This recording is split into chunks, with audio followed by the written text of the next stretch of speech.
بسم اللہ الرحمن الرحیم۔ صحیح مسلم شریف کتاب الصلاۃ، نماز کے احکام و مسائل، باب نمبر 8، اذان کی فضیلت اور شیطان کا اس کو سنتے ہی بھاگ کھڑے ہونا۔ صحیح مسلم حدیث نمبر 852، ابدا نے طلحہ بن یحییٰ بن طلحہ بن عبید اللہ سے اور انہوں نے اپنے چچا عیسیٰ بن طلحہ بن عبید اللہ سے روایت کی۔ انہوں نے کہا، میں معاویہ بن ابی سفیان رضی اللہ تعالی عنہ کے پاس تھا۔ ان کے پاس مؤذن انہیں نماز کے لیے بلانے آیا تو معاویہ رضی اللہ تعالی عنہ نے کہا، میں نے رسول اللہ صلی اللہ علیہ وسلم سے سنا، آپ فرماتے تھے قیامت کے دن مؤذن لوگوں میں سب سے زیادہ لمبی گردنوں والے ہوں گے۔ مسلم حدیث نمبر 854، جریر نے اعمش سے، انہوں نے ابو سفیان طلحہ بن نافع سے اور انہوں نے حضرت جابر رضی اللہ تعالی عنہ سے روایت کی، کہا، میں نے نبی صلی اللہ علیہ وسلم کو فرماتے ہوئے سنا، بلا شبہ شیطان جب نماز کی پکار اذان سنتا ہے تو بھاگ کر چلا جاتا ہے، یہاں تک کہ روحا کے مقام پر پہنچ جاتا ہے۔ سلیمان اعمش نے کہا، میں نے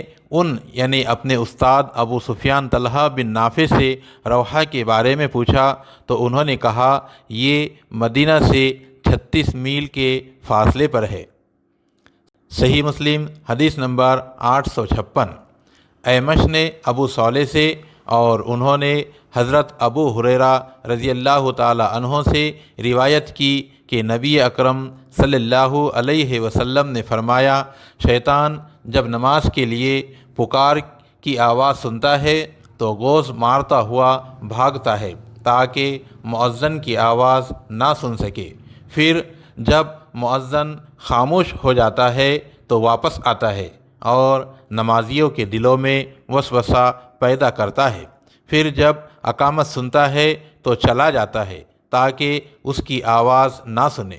پھر جب وہ خاموش ہو جاتا ہے تو واپس آتا ہے اور لوگوں کے دلوں میں وسوسہ ڈالتا ہے۔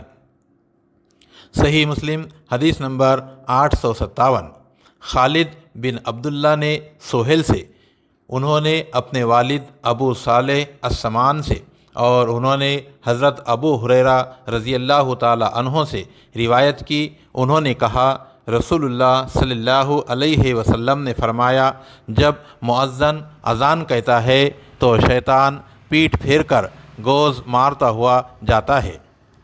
صحیح مسلم حدیث نمبر 858، روح نے سہیل سے روایت کی، انہوں نے کہا، میرے والد نے مجھے بنو حارثہ کی طرف بھیجا، کہا، میرے ساتھ ہمارا ایک لڑکا خادم یا ہمارا ایک ساتھی بھی تھا، اس کو کسی آواز دینے والے نے باغ سے اس کا نام لے کر آواز دی، کہا، جو لڑکا میرے ساتھ تھا اس نے باغ کے اندر جھانکا تو اسے کچھ نظر نہ آیا، چنانچہ میں نے یہ واقعہ اپنے والد کو بتایا تو انہوں نے کہا، اگر مجھے معلوم ہوتا کہ تم اس واقعے سے دوچار ہوں گے تو میں تمہیں نہ بھیجتا، لیکن آئندہ تم اگر کوئی آواز سنو تو نماز کی اذان دو، کیونکہ میں نے ابو ہریرہ رضی اللہ تعالی عنہ سے سنا، وہ رسول اللہ صلی اللہ علیہ وسلم سے حدیث بیان کرتے تھے کہ آپ نے فرمایا،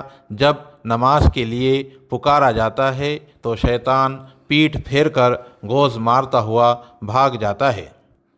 صحیح مسلم حدیث نمبر 859، اعرج نے حضرت ابو ہریرہ رضی اللہ تعالی عنہ سے روایت کی کہ بلا شبہ نبی صلی اللہ علیہ وسلم نے فرمایا، جب نماز کے لیے اذان دی جاتی ہے تو شیطان گوز مارتا ہوا پیچھے بھاگ جاتا ہے تاکہ اذان نہ سنے، چنانچہ جب اذان پوری کر دی جاتی ہے تو آ جاتا ہے، حتیٰ کہ جب نماز کے لیے تکبیر کہی جاتی ہے تو پھر پیٹھ پھیر کر بھاگ جاتا ہے، یہاں تک کہ جب تکبیر ختم ہو جاتی ہے تو آ جاتا ہے تاکہ انسان کے دل میں وسوسے ڈالے، اسے کہتا ہے، فلاں چیز کو یاد کرو، فلاں چیز کو یاد کرو، وہ چیزیں جو اسے پہلے یاد نہیں ہوتی، یہاں تک کہ آدمی کی یہ حالت ہو جاتی ہے کہ اس کو پتہ ہی نہیں چلتا اس نے کتنی نماز پڑھی ہے۔ صحیح مسلم حدیث نمبر 860۔